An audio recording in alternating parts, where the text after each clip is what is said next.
Good evening, you're very welcome to Nationwide.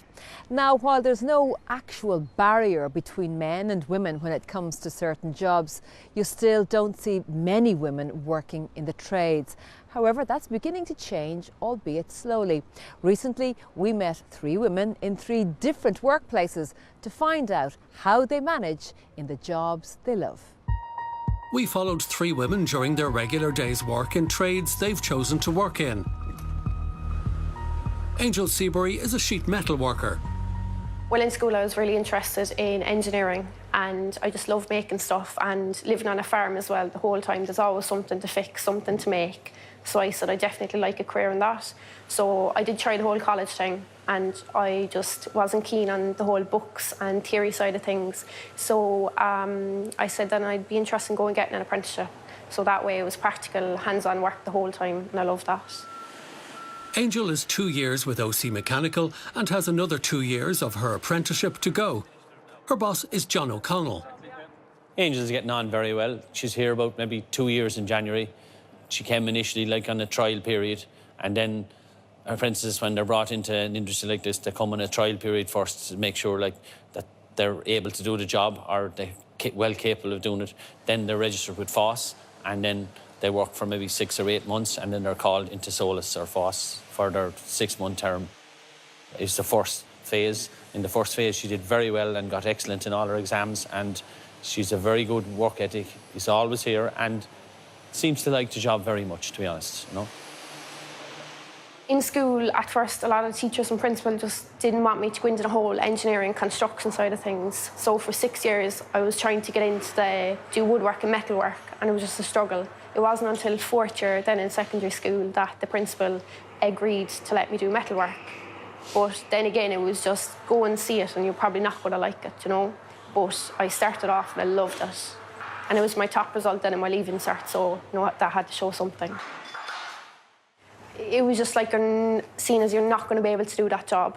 But I was just like, I have to give it a go. John says he's noticed a gradual increase in the number of women on building sites. You can see it at the moment, even when you go to sites, to businesses, in companies, you can see that there is more women involved in engineering, yeah. You can see that. Whereas, like, 25 years ago when I was in college, it was probably only 1 or 2, you know what I mean? And everybody was saying, what are they doing here, you know? A lot of it has to do with the background, maybe, where the person comes from and their upbringing. Parents might be saying, look, don't have anything to do with that, stay away from that, you know, we want you to put you in something else. And that doesn't suit everybody. Some people like using their hands, like working with their hands, and like to see a bit of achievement, or like to see something that they have put together at the end of the day and take a bit of pride in what they do, you know what I mean? And if somebody has that, especially in this, you have to have a bit of pride in what you're doing. Make sure that, look, I want this right, and I'm going to get it right. And if somebody has a bit of pride, they'll get there. Julia Hevel is a stonemason working mostly in building conservation. We're doing a lot of replacement works when stone elements of a building are in a state of disrepair, or they're just too frail to leave in place. We would have to replace them, or also we can repair the stone to some extent. I love my job. I don't like the traveling part of my work at the moment, but the job itself is always challenging, and the environment is usually very good. Julia has been working in Ireland for 14 years. So what's the reaction from clients when she turns up with her toolkit? The reaction is one of surprise. Yeah. This is not what people would expect, and it's not what women usually do. And then maybe there's also a little bit of a disbelief, perhaps, that women can do this and are able to work at the same level as men in these physical jobs. Do you think anything you do professionally takes away in any way from your femininity?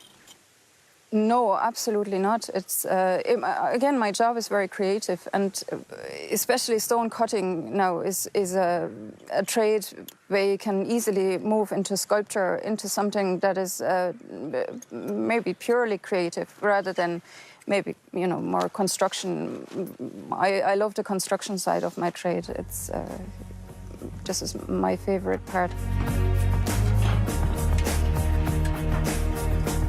Megan Bannahan is a field technician with AIR. Her work takes her out in the van every day fixing broadband and phone cables.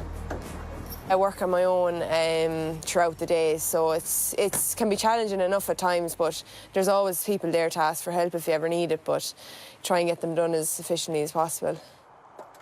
No fear of heights, so at the beginning it was fairly tough to get used to the heights, but you know, after a couple of weeks of doing it, it's grand. You get very used to it, so it's good, like, to be up at the heights every day.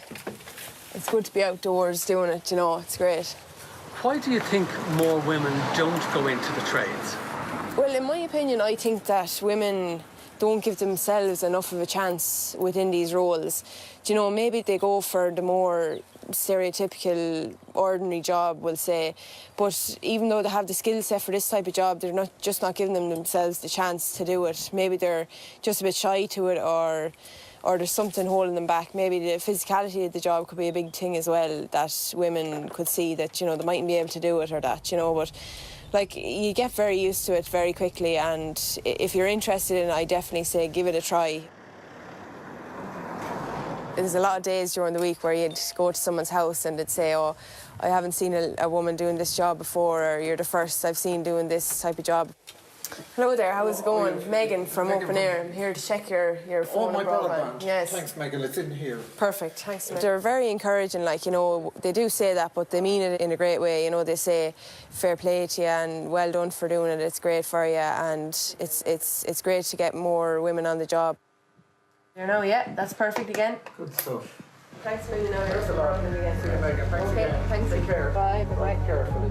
I'd advise anyone who has the slightest interest to go for it, because it's a great opportunity and you really don't know until you try it, you know. You really don't know what it's going to be like or what it entails, but if you have a slightest interest in it, I definitely say go for it. And there's now an organisation called Women in Trades, which encourages and supports women to work in areas that have traditionally been seen as a male preserve. You can check out Women in Trades on their Facebook page, and the address is on your screens now.